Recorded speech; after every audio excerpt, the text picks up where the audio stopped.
Assalamualaikum warahmatullahi wabarakatuh. Selamat siang dan salam sejahtera bagi kita semua. Semoga kalian dalam keadaan sehat walafiat semuanya. Nah, pada video kali ini saya masih akan mereview mengenai program beasiswa terbaru yang diluncurkan oleh LPDP untuk tahun 2020. Yang mana pada video sebelumnya kita telah membahas salah satu programnya, yaitu mengenai beasiswa pendidik. Nah, pada video kali ini saya akan mereview mengenai materi tentang program beasiswa perguruan tinggi utama dunia, yang mana ini baru saja diluncurkan oleh LPDP pada tahun 2020.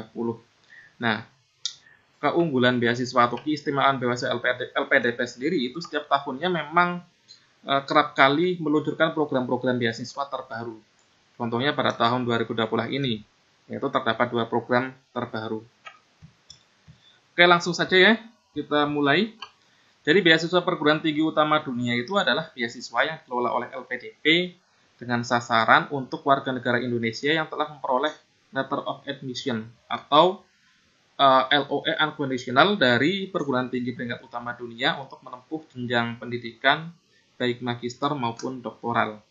Nah, tujuannya apa? Tujuannya itu sejalan dengan visi LPDP, yaitu mempersiapkan diri kita semua untuk menjadi bagian dari SDM unggul yang mana untuk menyongsong Indonesia maju untuk menyukseskan generasi emas pada tahun 2045.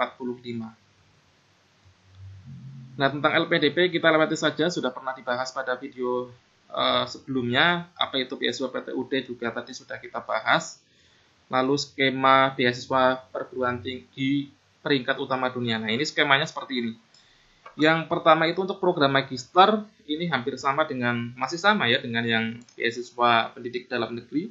Nah, di sini terdapat perbedaan untuk program doktoral, yang mana untuk program doktoral itu durasinya paling lama 60 bulan atau 5 tahun, yang mana memiliki kelonggaran ya. Kalau di beasiswa pendidik dalam negeri itu untuk program doktoral hanya 36 bulan atau 3 tahun. Nah, sedangkan yang luar negeri itu diberi durasi maksimal itu 5 tahun. Ya, karena perguruan tinggi utama itu kan tingkat kesulitan masa studinya itu lebih sulit dibandingkan yang dalam negeri. Sehingga wajar saja apabila durasinya lebih lama. Lalu seperti apa kriteria pendaftar beasiswa PTUD? Yang pertama, pendaftar beasiswa PTUD hanya dapat memilih satu perguruan tinggi dan program studi, dengan syarat harus memiliki LOE Unconditional yang diunggah pada aplikasi pendaftaran. Jadi ini merupakan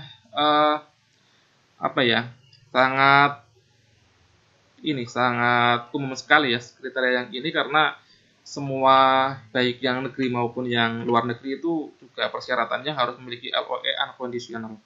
Jadi belum ada perbedaan antara yang luar maupun dalam negeri. Di sini ini juga masih sama ya, pendaftar BPI PTUD belum memulai studi dan hanya diizinkan memulai studi pada tahun 2021, ini masih sama dengan yang dalam negeri. Kemudian yang poin C, pendaftar BPI PTUD yang memiliki LOE Unconditional dengan mulai studi pada tahun 2020 wajib menunda studi, ini masih sama juga dengan yang dalam negeri. Lalu komponen biaya yang diberikan juga masih sama, hanya saja di sini biaya pendukungnya itu ada aplikasi visa atau residence. Ya, ini sangat wajar ya, karena kita kan untuk berkunjung ke luar negeri itu harus memiliki visa maupun paspor. Jadi sangat wajar supaya izin ya, istilahnya izin tempat tinggal di luar negeri. Jadi secara garis besar masih sama. Lalu apa saja persyaratan umum pendaftar beasiswa PTUD? Nah, di sini ada perbedaan ya, yang di sini masih sama ding, yang terdapat perbedaan itu mana tadi? Nah, di sini terdapat perbedaan. Memenuhi ketentuan batas usia pendaftar pada 31 Desember di tahun pendaftarnya, yaitu untuk jenjang magister itu batasnya harus jangan melebihi 35 tahun atau maksimal 35 tahun. Jadi terdapat perbedaan yang cukup signifikan jika yang di dalam negeri yang untuk beasiswa pendidik itu batasnya 40 tahun, namun kalau yang untuk luar negeri itu 35 tahun yang untuk program magister. Sedangkan yang untuk program doktoral, di sini juga terdapat perbedaan yang signifikan. ini dibatasi sampai usia 40 tahun. Kalau di dalam negeri yang beasiswa pendidik itu kan tadi 47 ya. Jadi di sini ada perbedaan 7 tahun. Lalu yang selanjutnya yaitu mengunggah dokumen sertifikat kemampuan bahasa Inggris. Nah, ini sertifikat bahasa Inggrisnya juga terdapat perbedaan. Bila di dalam negeri itu TOEFL ITP masih diperbolehkan. Namun di luar negeri TOEFL ITP sudah tidak diperbolehkan. Yang diperbolehkan itu adalah TOEFL IPT, PTE, dan IELTS. Kemudian skornya bisa kalian pelajari masing-masing ya di sini. Cukup tinggi sekali ya, karena kita kan kalau di luar negeri dituntut harus bisa fasih bahasa Inggris. Kemudian mengunggah surat keterangan menunda ini sama dengan yang beasiswa pendidikan. Ini jadwalnya juga sama, jadi tidak ada perbedaan. Proses seleksi beasiswa PTUD juga prosesnya cuma 2, seleksi administrasi dan seleksi substansi. Jadi tahapan seleksinya itu cukup sederhana, cuma ada 2 tahapan, baik yang dalam negeri maupun yang luar negeri, jadi masih sama. Kemudian LOE unconditional ya, jadi LOE unconditional itu adalah surat resmi dari perguruan tinggi yang menyatakan bahwa seorang telah diterima di perguruan tinggi tersebut dengan tanpa persyaratan, artinya sudah pasti diterima. Tinggal bagaimana kita mencari sumber dananya, yaitu dalam hal ini adalah sumber dana dari LPDP. Nah, ini pada video sebelumnya saya lupa tidak membahasnya, kita bahas saja di sini. Yang selanjutnya yaitu dokumen apa saja yang harus diisi atau diunggah pada aplikasi pendaftaran beasiswa PTUD. Nah, ini untuk dalam negeri maupun luar negeri sebenarnya hampir sama. Yang pertama itu biodata diri itu harus diunggah dalam bentuk online ya. Kemudian kartu tanda penduduk itu unggahan dokumen, ijazah dan lain sebagainya selain form itu diunggah dalam bentuk dokumen. Namun yang dalam bentuk isian itu hanya biodata diri. Jadi ini mengisi secara manual di aplikasi beasiswa LPDP. Selanjutnya, seperti apa format komitmen kembali ke Indonesia dan rencana kontribusi di Indonesia pasca studi, rencana studi dan proposal penelitian. Nah, di sini ada formatnya. Untuk form yang pertama itu komitmen kembali ke Indonesia itu harus terdiri antara 100.500 sampai dengan 2.000 kata. Yang mana kita harus mendeskripsikan diri kita, deskripsikan masalah urgent yang sedang dialami di Indonesia ataupun lingkungan sekitar kita, dan beserta solusi yang kita tawarkan untuk menyelesaikan masalah tersebut. Kemudian selanjutnya deskripsikan pentingnya ilmu yang akan kita ambil. Jadi alasan kita mengambil program studi itu untuk apa? Jadi kontribusinya untuk kita setelah lulus itu untuk apa? Jadi kita harus memiliki alasan yang kuat supaya kita bisa meyakinkan para reviewer atau para penilai pada saat wawancara di depan penguji. Jadi seperti itu ya. Kemudian deskripsikan mimpi saudara tentang Indonesia masa depan. Jadi Indonesia masa depan itu mau dibawa ke arah mana? Apakah akan lebih maju, apakah akan berjalan di tempat, ataukah barangkali malah mengalami kemunduran. Jadi kalian harus deskripsikan secara detail. Kemudian deskripsikan peran yang akan saudara lakukan. Nah, jadi dengan program studi yang kalian ambil, kalian ke depannya itu ingin menjadi profesi apa? Misal kalian mengambil program Magister of Education atau MED. Nanti peran saudara barangkali ingin menjadi dosen. Jadi kalian harus mendeskripsikan secara detail. Kemudian deskripsikan cara saudara mewujudkan mimpi tersebut. Nah, ketika kalian mengambil peran sebagai dosen, kalian setelah lulus itu cara meraih mimpi tersebut seperti apa? Maksudnya supaya tidak ketika lulus tidak menganggur, kalian itu seperti apa? Supaya langsung bekerja gitu, langsung jadi dosen. Jadi harus kalian deskripsikan cara yang kalian tempuh. Kemudian rencana studi khusus magister yaitu 1.500 sampai dengan 2.000 kata. Komponennya yang pertama deskripsikan rencana studi dan per semester yang akan kalian tempuh. Jadi deskripsikan rencana mata kuliah yang akan kalian tempuh tiap semesternya, berikut jumlah SKS-nya secara detail untuk tiap semester-semesternya. Sehingga kalian ketika tiba waktunya jangka waktu 2 tahun, kalian sudah bisa lulus. Kemudian deskripsikan pula topik penelitian Anda dalam tesis. Jadi sebelum kita memulai perkuliahan, kita sebaiknya menyiapkan rencana tesis supaya ketika kita masuk di semester akhir kita sudah tidak bingung lagi tentang topik yang akan kita teliti. Kemudian selanjutnya deskripsikan aktivitas di luar studi yang akan sekalian lakukan. Jadi untuk mahasiswa itu kan biasanya banyak sekali kayak kegiatan semacam kegiatan sosial, misal perkumpulan organisasi mahasiswa atau perkumpulan di lembaga masyarakat. Kalian itu ikuti saja, kayak semacam organisasi-organisasi. Jadi kalian lampirkan di situ. Kemudian melampirkan daftar silabus studi plan.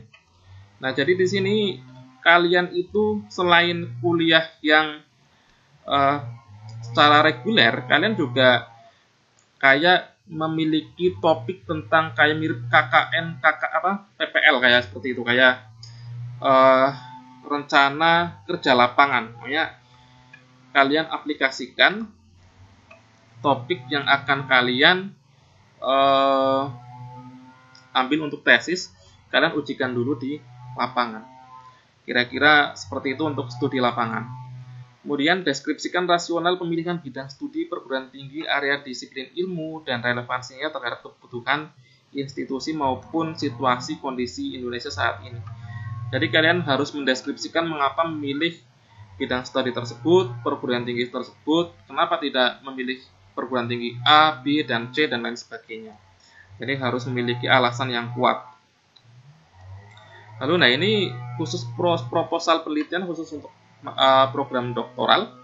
Ini harus memiliki proposal penelitian ya dengan kata itu rentangnya 1.500 sampai dengan 2.000 kata, yang mana di sini komponennya yaitu judul penelitian, tuliskan judul penelitian, kemudian latar belakang, perumusan masalah, pertanyaan atau tujuan penelitian, yaitu rumuskan tujuan pertanyaan penelitian, lalu kelogisan, metode dan desain, kemudian signifikansi atau manfaatnya, lalu kesimpulan dan saran, serta kalian tulis daftar pustaka mengenai kajian pustaka yang kalian gunakan untuk mendukung program disertasi kalian atau proposal disertasi. Nah, ini khusus untuk program doktoral. Jadi untuk program magister hanya tadi ya 2, yaitu rencana studi dan kontribusi untuk Indonesia. Sedangkan untuk program doktoral ada tambahan, yaitu mengenai pembuatan proposal disertasi atau proposal studi penelitian. Oke, ini format surat rekomendasinya masih sama seperti yang di dalam negeri. Surat pernyataan pendaftaran ini juga masih sama.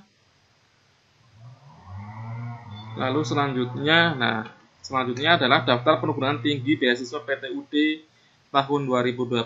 Nah, ini didominasi oleh perguruan tinggi Amerika Serikat, Inggris ya. Dan ya, didominasi oleh perguruan tinggi Amerika Serikat dan Inggris. Ya, pokoknya perguruan tinggi yang mana terdapat di negara-negara adidaya ya, negara-negara yang tingkat teknologinya sangat bagus sekali. Jadi ini beasiswa ini sangat menarik sekali untuk kalian coba, khususnya bagi kalian yang sedang berburu beasiswa. Nah, ini bisa kalian jadikan referensi barangkali berminat untuk mendaftar pada tahun berikutnya. Nah, karena beasiswa LPDP itu sendiri itu setiap tahunnya memang terdapat pendaftaran dan terdapat program-program baru. Jadi sangat menarik sekali bagi para pemburu beasiswa. Nah, biasanya kalau pendaftaran beasiswa LPDP itu dimulai di pertengahan tahun. Namun karena di tahun 2020 ini sedang terjadi pandemi ya, pendaftarannya sangat singkat sekali ya, dimulai di akhir tahun dan hanya dalam durasi kurang lebih 2 bulan. Biasanya kalau pada tahun-tahun sebelumnya itu proses seleksinya meskipun terdapat kalau periode sebelumnya ada 3 tahapan ya, untuk seleksi administrasi, kemudian ada seleksi berbasis komputer, dan yang selanjutnya baru seleksi substansi. Jadi biasanya ada 3 tahapan dan dalam durasi waktu yang relatif lebih lama, yaitu antara 3 sampai 4 bulan. Nah, khusus untuk tahun 2020 hanya 2 bulan ya, karena untuk mempersingkat penerimaan, karena kan ada pandemi COVID-19 gitu. Ya, barangkali untuk video kali ini sampai di sini dulu ya. Semoga bisa membawa manfaat bagi kalian semua. Untuk video berikutnya saya akan membawakan informasi mengenai bagaimana cara membuat akun atau bagaimana cara mendaftar di website resmi LPDP. Oke, cukup sekian dulu. Terima kasih. Semoga bisa bermanfaat bagi kalian semua. Assalamualaikum warahmatullahi wabarakatuh.